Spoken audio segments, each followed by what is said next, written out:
Alors, ce matin, bien-aimés dans le Seigneur, nous allons partager un texte. Et d'ailleurs, nous l'avons entendu pendant les moments d'adoration, le psaume 23. Mais avant de lire, je voudrais simplement dire ceci, bien-aimés, puisque c'est un mois où nous parlons de la parole de Dieu et ses effets, la parole de Dieu qui est la source de notre foi, la parole de Dieu qui bâtit nos pensées et qui forge notre comportement, la parole de Dieu qui nous donne de rayonner dans le monde. C'est le thème de ce mois. Et je voudrais dire qu'il y a une différence fondamentale. Pourquoi nous écoutons la parole de Dieu et elle ne produit pas les effets qu'elle est censée produire dans nos vies? Parce qu'il y a deux attitudes dans l'Église, peuple de Dieu. Quand vous écoutez la parole de Dieu avec l'intention d'obéir, et vous écoutez la parole simplement de Dieu comme un livre ou un roman, il y a donc des effets qui sont attachés à chaque attitude. Écoutez la parole de Dieu avec l'intention d'obéir. Celui qui écoute la parole de Dieu avec l'intention que pendant que j'écoute la parole de Dieu, j'ai le désir réel d'obéir, est différent de celui qui écoute la parole de Dieu simplement de manière passive. Et c'est pour ça qu'il y a des effets. Parce que la parole de Dieu relâche la vie dans les cœurs de celui qui écoute la parole avec l'intention d'obéir. Parce qu'en réalité, lorsque nous écoutons la parole sans expérience, elle ne peut pas produire du fruit. C'est pour ça que nous pouvons rester stériles malgré les lots de prédication, les lots d'enseignement que nous recevons. Nous pouvons rester stériles parce que notre attitude vis-à-vis de la parole n'est pas conforme. N'est pas conforme. Et Jésus décriait ça. Il n'est pas question pour nous d'écouter la parole simplement et de rester à un stade statique, mais il faudrait que cette parole qui nous donne la connaissance provoque l'expérience. Sans expérience, on ne peut pas produire du fruit. On ne peut pas produire du fruit. Et à ce moment, on ne peut pas se réclamer ou se dire que nous appartenons à Dieu. Parce que l'obéissance vaut mieux que le sacrifice. Donc c'est très important l'attitude que nous avons à écouter la parole. La parole de Dieu, David pouvait le dire, c'est une lampe à mes pieds, une lumière sur mon sentier. Lorsque la lumière de la parole s'éclaire en nous, il faut bien marcher. Il faut bien suivre ce chemin. Tant qu'on a été éclairé, il faut bien marcher sur le chemin sur lequel la lumière nous conduit. Sans cela, on ne peut pas produire la vie de Dieu. Et ça, c'est très important. Et nous avons vu, par exemple, cette parole avec Ézéchiel. Le Seigneur le conduit et lui dit, Ézéchiel, dis-moi, dans une vallée d'ossements, est-ce que ces eaux peuvent-ils revenir à la vie? La question. Le berger n'est pas seulement, ne nous conduit pas seulement vers le vert pâturage, mais il y a aussi d'autres voies. Mais toute notre vie, quand vous regardez les sujets de ce matin et tout ce que nous avons produit durant cette semaine, c'est le vert pâturage. Et nous nous réjouissons toujours du vert pâturage. C'est en cela que nous voyons que le Seigneur est notre berger. Mais je voulais simplement que vous remarquiez ici, bien-aimés, que il dit, il me fait reposer dans de verts pâturages. C'est le berger qui regarde et qui voit le besoin de David. Ce n'est pas lui qui cherche son besoin, c'est le Seigneur qui lui donne le besoin. C'est lui qui le conduit dans ce pâturage. C'est Jésus qui pourvoit, qui connaît notre réel besoin. Et il faut être une brebis pour se laisser remplir par le besoin que le Seigneur met en nous, et non pas le chercher. Parce que la plupart du temps, nous ne savons même pas ce qui nous convient. Nous ne connaissons pas notre réel besoin. David dit, c'est lui qui me conduit vers le besoin, mon réel besoin. Puisque nous marchons aujourd'hui avec nos sens qui nous trahissent. On a besoin de ci et de ça, pourtant ce n'est pas notre réel besoin. Il n'y a que seul le berger qui connaît notre réel besoin. C'est pour ça qu'il dit que recherchez premièrement le royaume des cieux et sa justice. Parce qu'en le faisant, le Seigneur nous remplit de ses désirs qui nous permettent d'attendre et d'apprécier ce qu'il nous donne. Mais la plupart du temps, on n'apprécie pas ce que Dieu nous donne. Nous sommes mécontents de ce que Dieu nous donne et la condition dans laquelle nous place. Ce qui fait qu'à un moment donné, nous cherchons donc par nous-mêmes nos propres besoins qui correspondent à notre chair. Mais voilà là où nous sommes largués. Bien-aimés dans le Seigneur, notez que c'est David qui dit « Il me fait reposer ». Oui, bien-aimé, c'est le Seigneur qui doit assouvir nos besoins. C'est lui qui doit nous satisfaire nos besoins. Bien-aimé dans le Seigneur. Et c'est cette valeur spirituelle que nous devons cultiver. Et c'est ce qui nous manque. Laisser Dieu nous remplir des besoins qui sont conformes à sa volonté. Laisser Dieu nous remplir des besoins qui sont conformes à sa volonté. Ce qui est aujourd'hui le résultat de nos peines, de nos frustrations à l'église, c'est parce que nous cherchons nous-mêmes à assouvir nos propres besoins. Nous ne sommes pas derrière le berger qui détecte et qui remplit nos cœurs du besoin dont nous avons vraiment besoin. Il me fait reposer dans les verts. C'est lui, ce n'est pas moi. Recherchez d'abord, et moi je vais vous donner ça. Je vais vous donner exactement ce qu'il vous faut. Maintenant, on ne cherche plus le royaume des cieux, les choses d'en haut qui nous permettent de participer à la nature divine. On cherche plutôt ce qui va correspondre à satisfaire notre chair. Et à chaque fois que nous faisons des demandes dans l'esprit de la convoitise de la chair, de l'orgueil de la vie et la convoitise des yeux, nous sommes sûrs et certains que Philippiens ne va pas s'appliquer à nous. Parce qu'il est bien dit, et ça nous l'aimons bien, ne vous inquiétez de rien, mais en toute chose, faites part. Par des prières de supplication, d'action de grâce. La Bible dit à la fin, et la paix de Dieu qui surpasse toute intelligence gardera vos cœurs et vos pensées. Mais que non, il n'y a pas cette paix qui est donnée. La paix n'accompagne pas généralement nos demandes. Pourquoi? Parce que nos demandes sont faites dans l'esprit de la convoitise de la chair, de la convoitise des yeux et de l'orgueil de la vie. C'est pour ça que la paix ne répond pas facilement lorsque nous présentons nos besoins à Dieu. Parce que nos besoins ne correspondent pas à la volonté de Dieu. Amen. Les besoins que nous présentons à Dieu ne correspondent pas à la volonté de Dieu. Parce que ce n'est pas Dieu qui suscite ces besoins à nous. Et pourquoi? Parce que nous ne recherchons pas les choses d'en haut. Notre relation avec Dieu est tellement grippée qu'en fait nous n'avons pas les vrais besoins qui arrivent, qui sont nécessaires pour notre cœur. Conclusion, nous demandons du tout et du rien. Et ce sont ces choses vers lesquelles nous courons qui sont les résultats de la situation que nous vivons au quotidien. Que de frustration, que de tristesse et d'amertume. Parce que nous courons vers des choses dont nous n'avons pas besoin.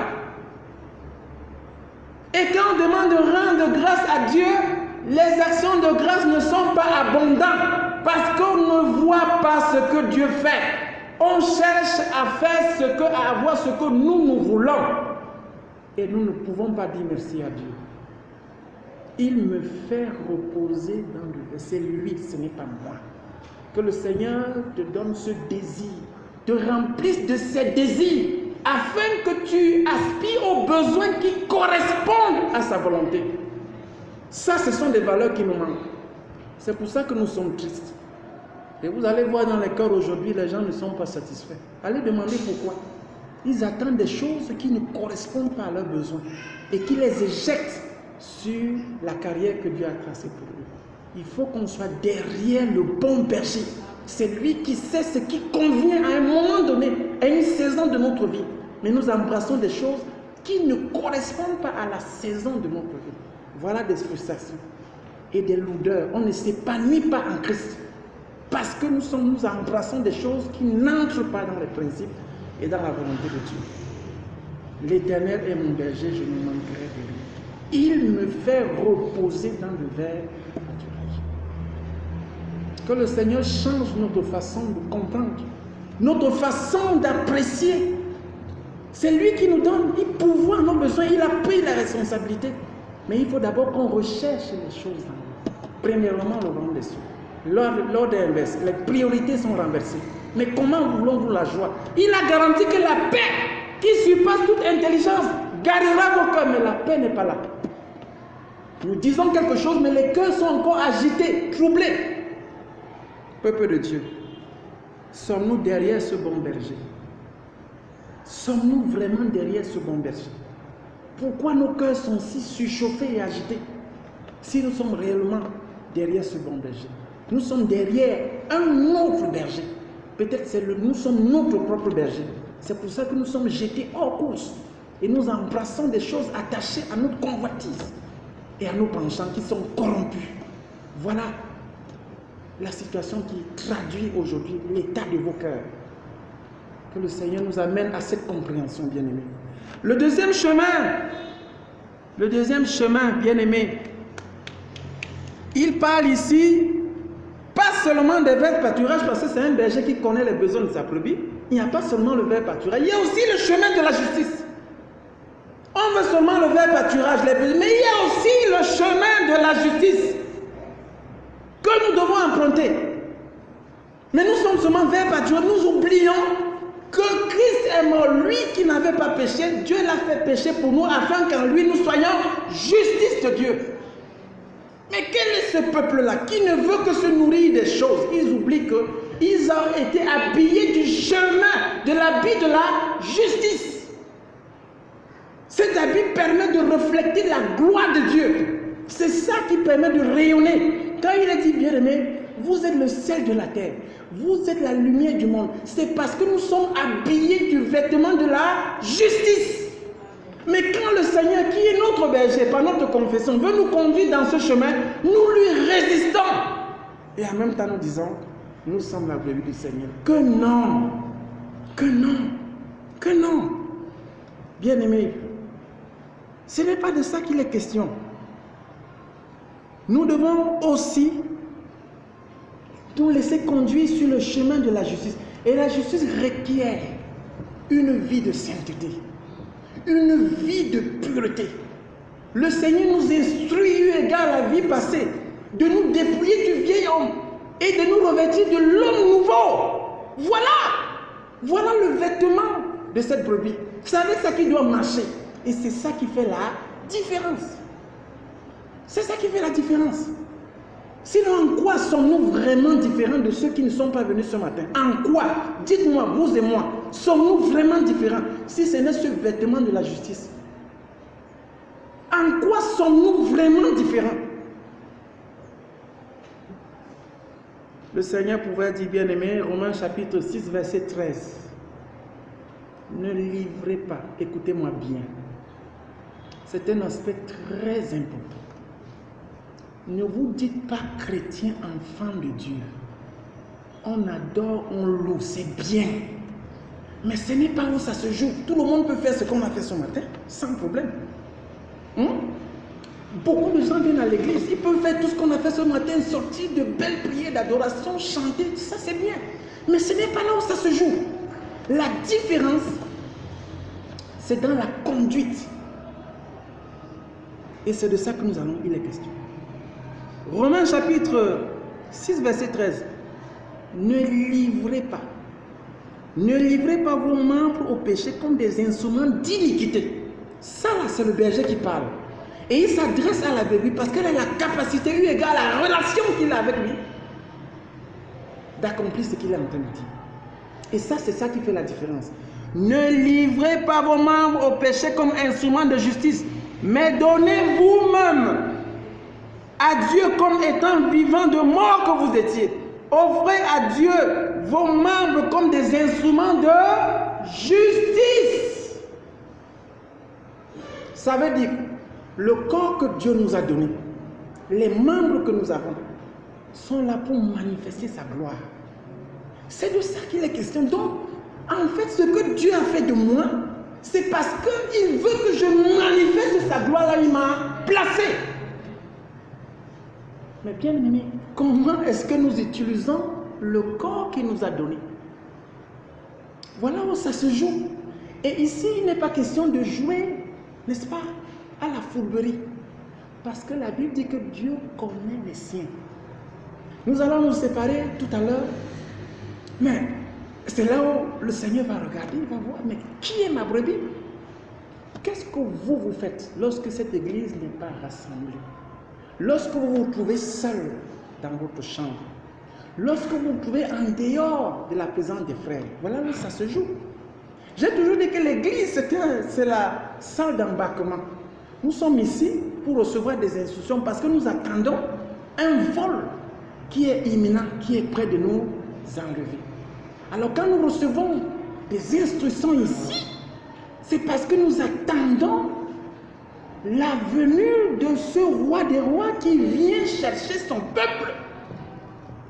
Et quand nous partons d'ici, c'est parce que là-bas, il y a des brebis qui ne sont pas encore entrées dans la bergerie. Nous sommes là pour éclairer, pour apporter la vie à ceux qui n'ont pas d'espérance. Mais notre corps, Dieu nous a donné. C'est pourquoi? C'est pour manifester sa gloire.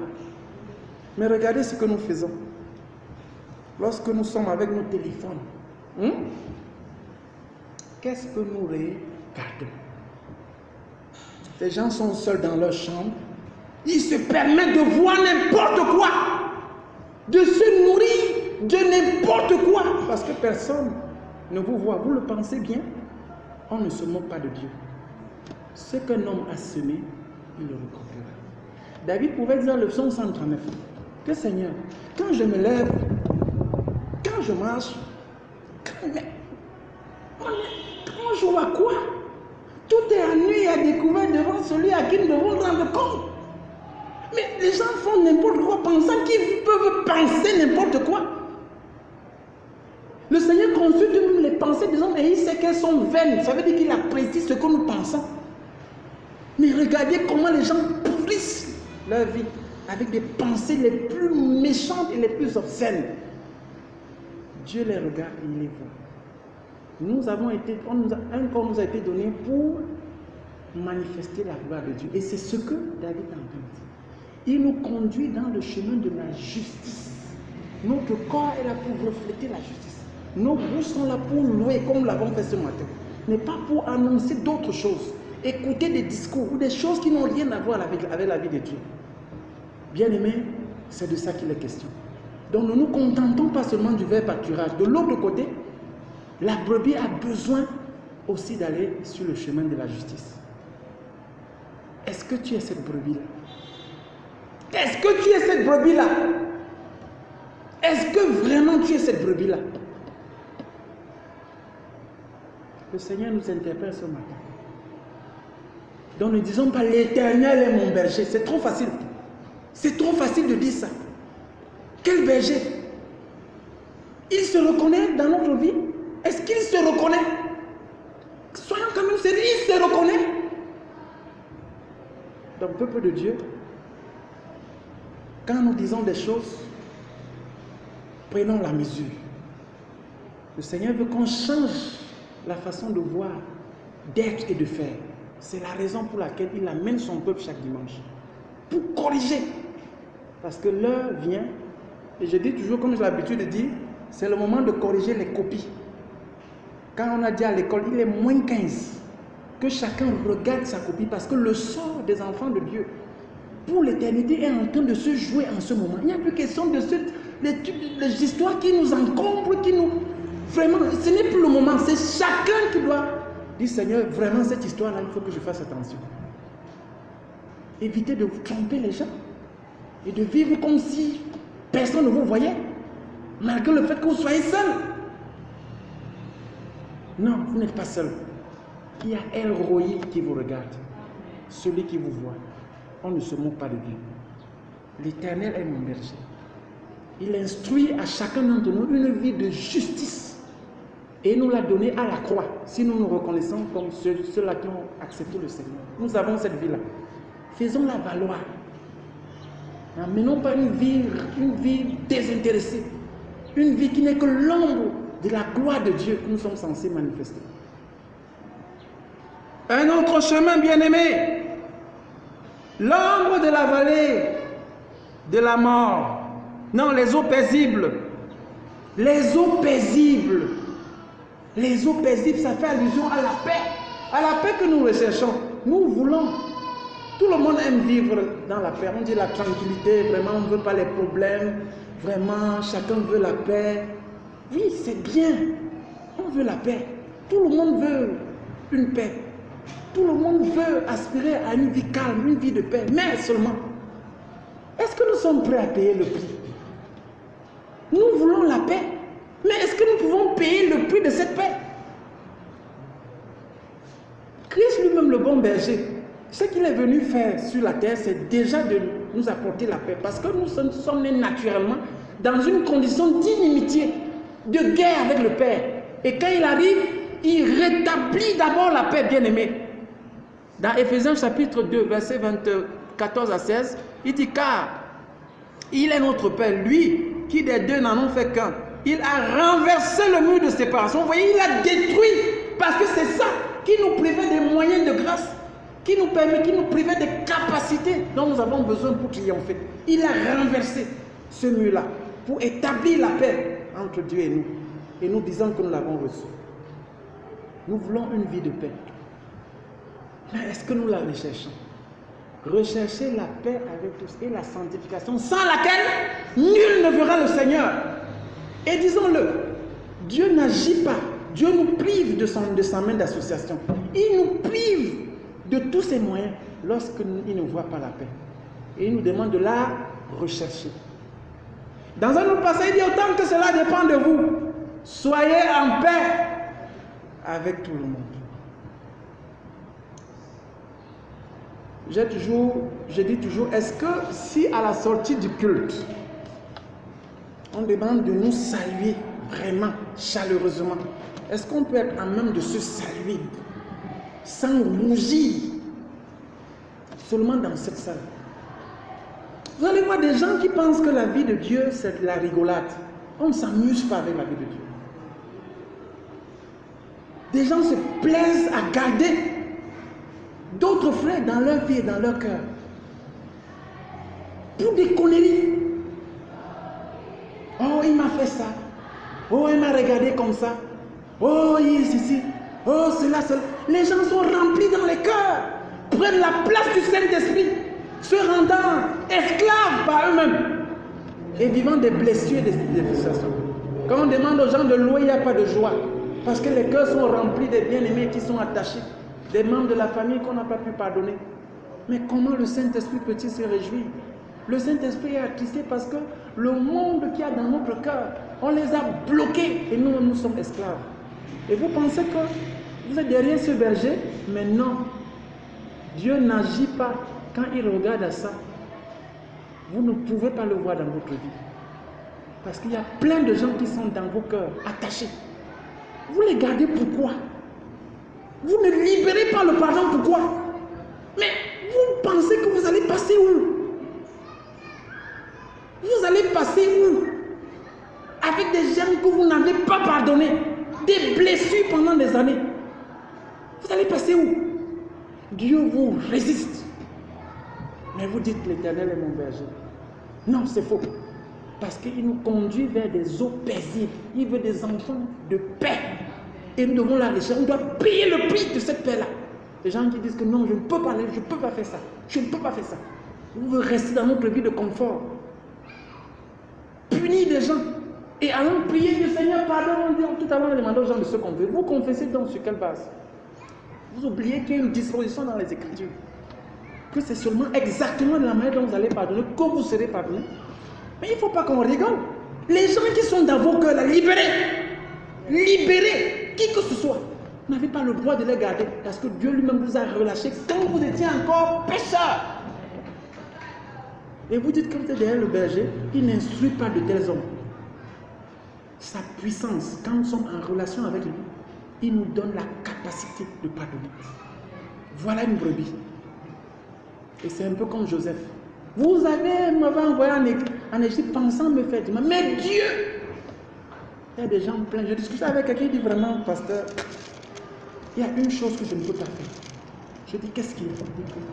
Mon père, je ne peux pas pardonner à mon père. Je dis, qu'est-ce qu'il se fait? Il dit qu'il m'a rejeté. Il m'a dit que oui.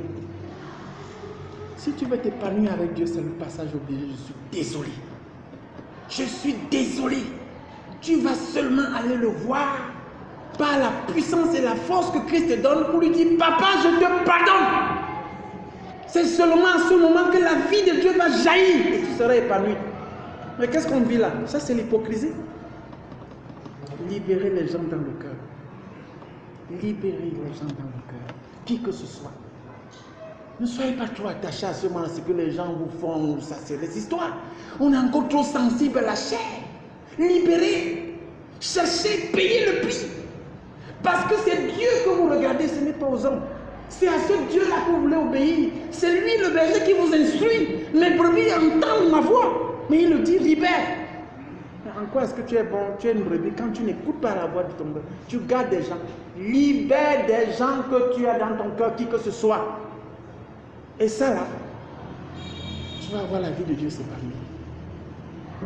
Et pour terminer, bien-aimé, l'ombre de la vallée de la mort. Je vous ai dit que, comme dit Berger, on a seulement vu vers pâture, mais il y a la vie de justice, il y a la paix, vous avez vu. Maintenant, l'ombre de la vallée de la mort. Et c'est là où c'est le terminator. Quand le Seigneur dit passons par là, il dit 0. Des gens ne bougent pas. Là-bas, non, je ne peux pas. Vous les entendez crier là-bas. Ils pensent qu'ils sont les plus malheureux de la terre. Ils vont raconter leur vie partout. Parce qu'ils ne veulent pas passer par là. Mais désolé, encore désolé, lui-même le Seigneur, quand il a voulu prendre le ministère, il est passé par là. Il a ouvert cette carrière. Et à plus forte des raisons, nous voulons nous épanouir, mais on ne veut pas passer par là, on veut seulement le vert pâturage. Seulement les besoins, mais quand il nous envoie dans l'ombre de la vallée de la mort, hey! Non, pas moi. C'est plus fort que moi, je ne peux pas. Je ne veux pas. Et tu es une brebis, la brebis m'attend et me suit. Mais que non. Ombre de la vallée de la mort, 0. On pense qu'on est mort. On est les seules personnes qui souffrent. On crie partout. On crie, moins de choses, on crie, on pleure. Dieu n'a pas. Il ne sait pas. Il ne sait pas lésigner de moyens. Bien-aimé dans le Seigneur. Regardez dans ce passage, il y a une différence. David est en train de dire, parlant de l'homme de la vallée de la mort, dans les autres voix, il dit, il meurt. Écoutez bien, il meurt. Mais au niveau de la vallée de la mort, il dit, quand je marche. Maintenant, on a l'impression que c'est lui qui est en train de marcher. Dans les autres voix, le Seigneur dit, il meurt. Mais ici, il dit, moi maintenant, je suis en train de marcher. On a l'impression que le berger n'est pas là. Mais il revient à nous, il dit que non, il est là. Il est là. Il est là au moyen de 2 moyens de grâce qu'il a laissés entre les mains de David. Il a donné le bâton, il a donné la houlette. Il dit, quand je marche là-bas, j'ai peur. J'ai peur. Mais tu m'as donné le bâton, tu m'as donné la houlette. Et quand je vois ces choses, quand j'utilise ces choses, je ne crains aucun mal. Vous savez pourquoi les gens n'entrent pas là-bas? Parce qu'ils prennent les moyens de grâce, ils mettent de côté et ils veulent entrer là-bas. Vous allez mourir. Là-bas, c'est le feu. Sans bâton, sans houlette. Il dit que c'est ça qui me donne, ça me rassure. Et comme je les ai, comme je les utilise, je ne crains aucun mal parce que tu m'as donné, d'une part, ta puissance qui est le bâton, l'appui, je peux m'appuyer là-bas, et la houlette qui est l'autorité, qui me permet d'équilibrer et de passer dans ce chemin et de triompher. Mais on n'utilise pas ces moyens de grâce. On veut aller dans l'ombre de la mort sans bâton, sans houlette. C'est pour ça qu'on ne va pas. Les gens tremblent. Ils ne veulent pas partir là-bas. Non, c'est clair. Il n'y a pas de bâton, il n'y a pas de houlette. Mais on lit ce verset, mais est-ce qu'on a compris qu'il y a le bâton et la houlette? Est-ce qu'on a vu le bâton et la houlette que David, c'est ça qui permet? S'il n'y avait pas ça, il devait craindre. C'est pour ça que beaucoup craignent l'ombre de la vallée de la mort. Peuple de Dieu, quand nous disons des choses, lisons les Écritures et apprécions chaque parole qui est relâchée. Exploitons chaque moyen de grâce que Dieu nous donne. Dieu a dit que vous ne pouvez rien faire sans moi. Quand vous marchez là-bas, appuyez-vous sur moi. Tout l'appui là, c'est sur moi parce que mes épaules sont suffisamment larges et costaudes pour accueillir le poids de l'épreuve. Et je te donne l'autorité qui est la houlette. Je te donne la capacité surnaturelle de marcher dans cette vallée et de triompher. Parce que vous êtes plus que vainqueurs. On dit Jésus a gagné. Il nous a donné la victoire. Mais que faisons-nous de cette victoire? Ce bâton et cette houlette, on les a jetés. Et nous voulons marcher. Satan nous fait la fête là-bas dedans. C'est pour ça que beaucoup tombent là-bas et se compromettent. qu'il n'y a pas de bâton, il n'y a pas de houlette. Que le Seigneur ouvre nos yeux. Pierre pouvait nous dire, attendez, quand vous commencez, vous ne savez pas que plusieurs chrétiens vivent là-bas. Vous ne savez pas. Les gens ne veulent pas souffrir. La Bible dit dans Actes que ce n'est pas plusieurs tribulations que nous avons devoir entrer dans le royaume des cieux. C'est dans les épreuves, quand nous allons les mortifier, humilier, blesser pour la justice, que Dieu nous qualifie. Mais tu n'as jamais été qualifié parce que tu as refusé ce chemin. Or, c'est là-bas qu'on a les couronnes et les capacités qui nous permettent de triompher. Paul disait encore justement que nous sommes consolés pour votre consolation. Il y a des choses que nous traversons parce que Dieu nous apprête à consoler les autres. Mais nous ne voulons pas passer là-bas. Comment nous pouvons être utilisables entre les mains de Dieu? Vous voyez qu'on se rend comme des vases à usage vil. Parce que nous ne voulons pas nous laisser qualifier.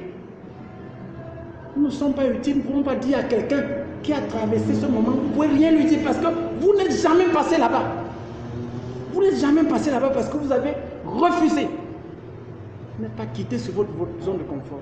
Moins de choses, vous vous compromettez. Vous cherchez toujours des voies pour tricher.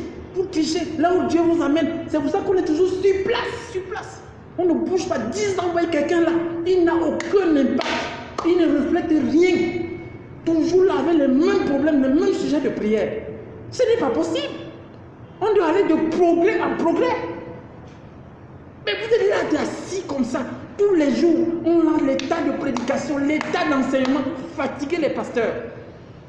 Parce que vous ne voulez pas rentrer pour vous qualifier. C'est de ça qu'il est question au peuple de Dieu. C'est de ça qu'il est question. On doit bouger. On doit bouger. Parce que l'heure vient. Et nous voyons ce qui est en train d'arriver. Ça va se passer très rapidement. L'Éternel est mon berger. Et je ne manquerai de rien. Tu penses que tu es seul? Non. Tu penses que tu es seul à avoir des difficultés dans ton travail? Vous voulez écouter des témoignages? Comment des gens sont bousillés dans leur boulot, subissent des choses atroces. Mais tu crois que tu es seul, tu n'es pas seul. Si l'Éternel est avec toi, prends le bâton, prends la houlette. Rappelle-toi que tu as cette autorité qui t'a été donnée pour triompher.